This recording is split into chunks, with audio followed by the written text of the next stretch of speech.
Hi everyone, welcome to the first explanation on this channel.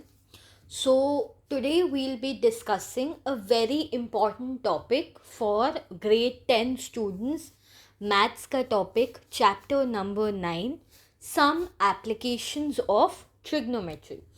So I will try कि मैं इस video को, इस कॉन्सेप्ट को जितना ईजिली, जितने इंटरेस्टिंग वे में समझा सकूँ.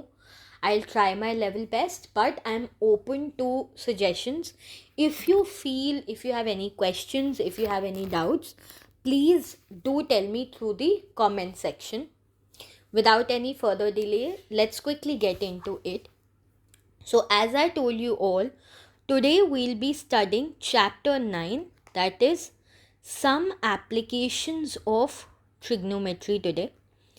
Now, there are a few topics that we need to study, that we need to know before we jump into this specific chapter. And वो टॉपिक्स हैं आपके previous chapter, that is chapter 8, introduction to trigonometry वाले chapter से. So let's quickly go through them and then मैं आपको इस chapter के कुछ कॉन्सेप्ट सिखाऊंगी. Then we'll see how to solve a question related to this chapter. Now सबसे पहली चीज़ जो आपको पता होनी चाहिए before you start with this chapter is various trigonometric ratios. Okay, now while I am writing these ratios, what will be interesting is आप साथ साथ बोलना एंड लेट्स सी कि क्या हमें रेशियोज जो हमने प्रीवियस चैप्टर में पढ़े हैं, do we remember them in the correct way or not. Okay, so let's quickly revise them.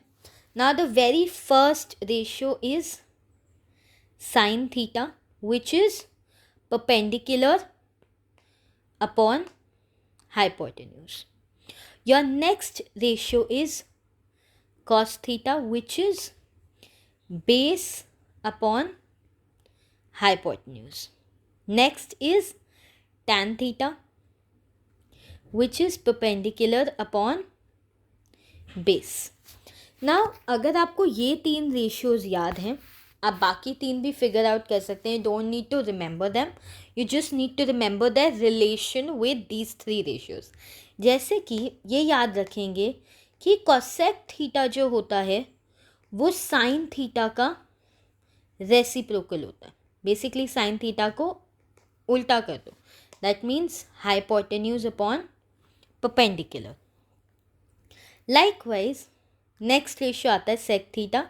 Remember it is the reciprocal of cos theta, तो कॉस थीटा का reciprocal hypotenuse upon base. Likewise आपका next ratio आता है cot theta. It is the reciprocal of tan theta, तो simply ratio will be base upon perpendicular. सबसे पहली चीज़ हमें ये पता होनी चाहिए. Now the next thing that we must know is trigonometric ratios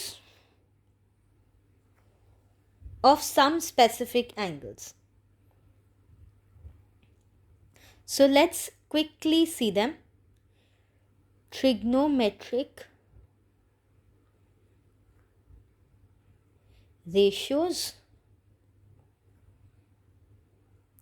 of some specific angles. Now what is the interesting part is कि आपको ये सारी वैल्यूज़ याद नहीं करनी. You don't have to memorise all these values. आपको सिर्फ sign की वैल्यूज़ एट डिफरेंट एंगल्स पता होनी चाहिए, and if you know them आप बाकी वैल्यूज़ फिगर आउट कर सकते हैं. Let me show you how. सबसे पहले हमारा काम होना चाहिए, हम सारे रेशियोज लिख लेते हैं. Sine theta, cos theta, tan theta, cot theta, sec theta and cosec theta. And let's write the different angles जिन पे हम इनकी values लिखेंगे. That is 0 degrees, 30 degrees, 45 degrees, 60 degrees and 90 degrees. ना let's write the values as I told you. आपको sine की values पता होनी चाहिए डिफरेंट एंगल. जैसे साइन 0 कितना होता है? It is 0. साइन 30 क्या होता है? It is 1/2. साइन 45 कितना होता है? 1/√2.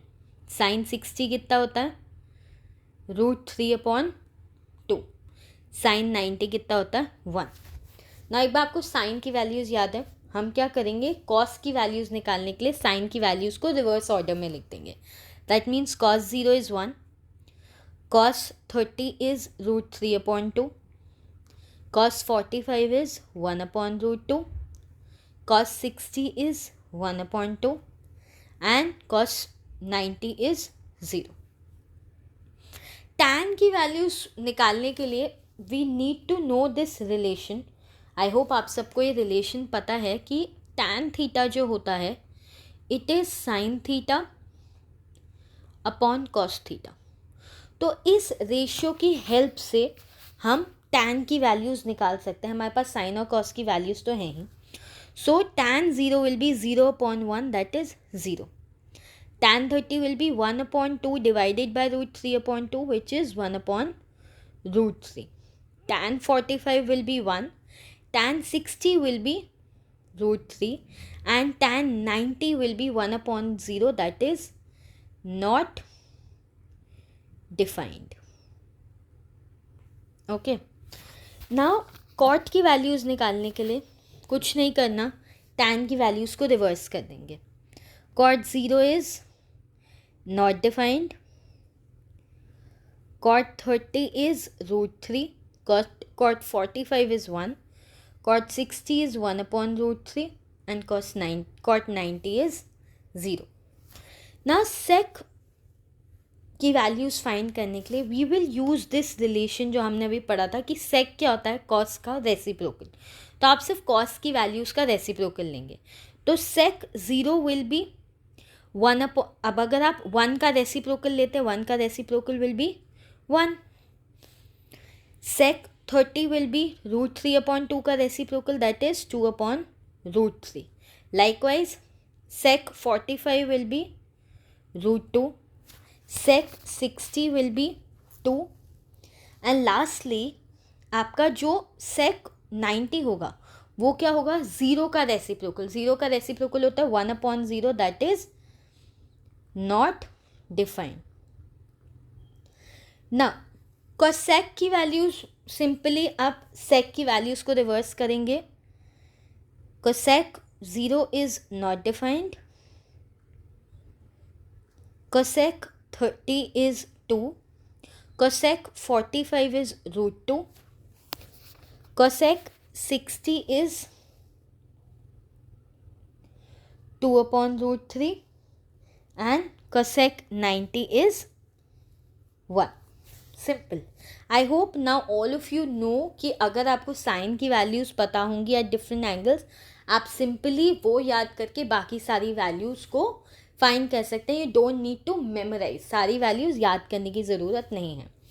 Now that we know the various ratios and values of different ratios at different angles, अब एक बहुत इंपॉर्टेंट कॉन्सेप्ट है रिगार्डिंग दिस चैप्टर जो कि हमें पता होना चाहिए. Let's quickly jump into that. Now let's see. सबसे पहले we'll be talking about angle of elevation. ना ये होता क्या है? Very interesting. क्या होता है? Let's say you are the observer. आप ऑब्जर्वर हैं, आप कोई चीज़ देख रहे हैं एंड वो जो चीज़ है वो एक बिल्डिंग के टॉप पे है. This is the ground that you and the building are standing on. आप बिल्डिंग के टॉप पे कोई चीज़ ऑब्जर्व कर रहे हैं. तो ऑब्जर्वर की आई से लेकर जो चीज़ ऑब्जर्व की जा रही है तक ये जो हम लाइन बनाते हैं, we call this line of sight. Okay. And observer की आई से एक लाइन हम ड्रॉ करते हैं पैरेलल टू द ग्राउंड, जिसे हम बोलते हैं horizontal. Okay. Now the angle that is formed between the line of sight and the horizontal, this angle is known as the angle of elevation. I hope आप सब समझ पा रहे हैं, everything is clear. Okay. Now एक बार हमें angle of elevation पता चल गया. Let's talk about the other angle, that is angle of depression. Okay. Now angle of depression क्या होता है? You could say the reverse of angle of elevation. Let's say now you are standing on top of a building. Okay, this is the ground. You are standing on the top of the building, and here you observe a car. Okay, let's say you are standing here. Okay, now जैसे मैंने बताया, observer की eye से till the point that the observer is observing, जो चीज़ observer देख रहा है, अगर हम एक लाइन ड्रॉ करते हैं इन दोनों को कनेक्ट करते हुए, we call this line the line of sight. And observer की आई से एक हम लाइन अगर हम ग्राउंड के पैरेलल ड्रॉ करें, we call this line the horizontal. Now the angle that is formed between the line of sight and the horizontal here, when हम कोई चीज़ नीचे की तरफ देख रहे हैं, we call this angle of depression. Now that we have understood all of it now, ठीक है, अब हमारे कॉन्सेप्ट सारे क्लियर हो गए. Now let's talk about how to solve a question. अब हम एक क्वेश्चन कैसे सॉल्व करेंगे ना. This question that you see here, ये आपकी बुक का क्वेश्चन है. This is question number 2 of your exercise. Okay, let's see how do we solve this. Now we have to remember at all times, आप जब भी इस chapter का कोई भी क्वेश्चन सॉल्व करेंगे, सॉल्व करने से पहले आपको उसका फिगर बनाना पड़ेगा. लेट्स सी अब इसका फिगर कैसे बनेगा.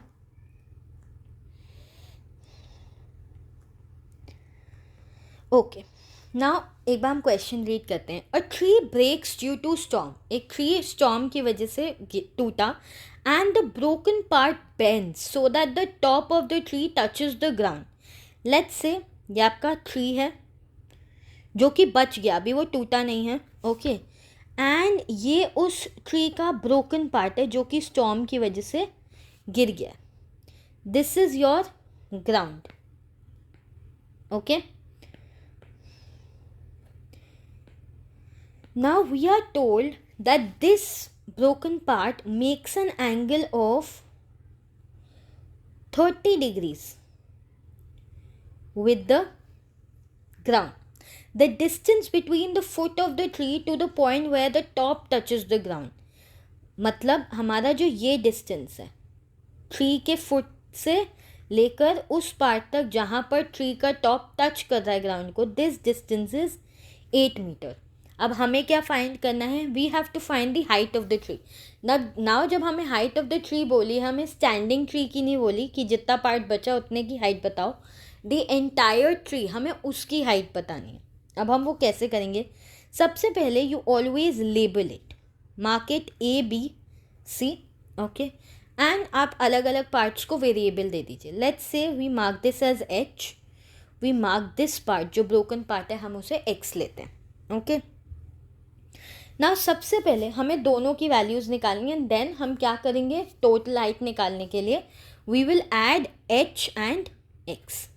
लेट्स सी हम कैसे निकालेंगे. सबसे पहले मेरा ये क्वेश्चन आएगा. लेट्स से मुझे सबसे पहले ये H पार्ट निकालना है. अब H क्या है, H अगर मैं देखूँ इस राइट एंगल ट्राइंगल का परपेंडिकुलर है, और ये जो BC है, जो डिस्टेंस है between the foot of the tree and the part that is touching the ground, this is the base of the triangle. Now which ratio relates the perpendicular and the base, that is tan theta. ठीक है, so we know tan theta. now अब हम यहाँ theta क्या लेंगे, theta हमें पता है, we know it is tan 30. Theta की वैल्यू क्या है 30. सो tan 30 will be AB upon BC. ना tan 30 की वैल्यू हमने अभी देखी थी. tan 30 की वैल्यू क्या होती है 1/√3. ओके. AB क्या है हमारा यहाँ पर H एंड BC क्या है 8. यहाँ से हमारे पास H की वैल्यू क्या आई. We know H will come out to be equal to 8/√3 metre. Okay. Now अब हम क्या करेंगे. Now we will take some other ratio जो कि क्या रिलेट करेगा. ना AC अगर आप देखोगे AC इस ट्राइंगल का क्या है हाइपोटेन्यूज एंड हमारे पास बेस है. Now which is the ratio that relates base and hypotenuse. It is cos theta. Again यहाँ पर हम सीधा लिखेंगे cos 30 okay is equal to base that is BC upon hypotenuse that is AC. Now cos 30 की value क्या थी. cos 30 की value है √3/2. BC क्या है हमारा. BC is 8 metres. Okay and AC is x. तो अगर हम यहाँ सॉल्व करेंगे x की वैल्यू क्या आएगी. क्रॉस मल्टीप्लाई करके will get 8 into 2/√3 that is 16√3 metres. Okay. Now अब हमें हाइट ऑफ ट्री निकालनी है. सो height of tree is equal to h plus x that is 8/√3 meter plus 16/√3 meters that is 8 plus 16 is 24/√3 meters. Now we usually do not leave an irrational number in the denominator. तो हम इसे क्या करेंगे हम इसे rationalize करेंगे.